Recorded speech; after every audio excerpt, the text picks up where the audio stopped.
The BMW 503 Coupé Serie I, released in 1956, represents a significant milestone in BMW's history, symbolizing the luxury and engineering prowess of the post-war era.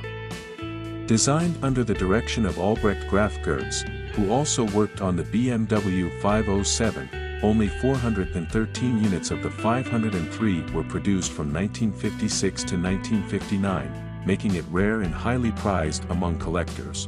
The 503 Coupé Serie I was powered by a 3.2-liter V8 engine producing 140 horsepower.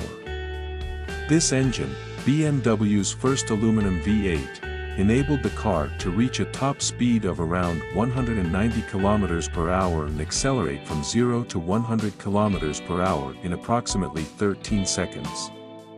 The car featured a 4-speed manual transmission and rear-wheel drive.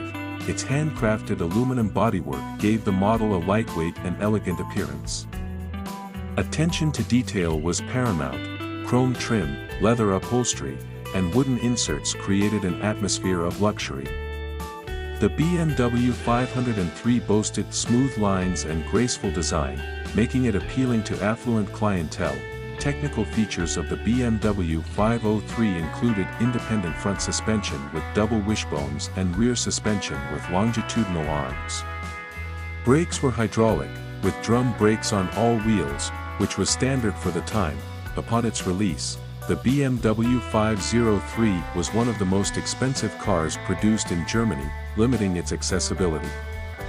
Nonetheless, it left a significant mark in automotive history, showcasing technical innovations and elegant design, serving as a precursor to modern luxurious BMW coupes.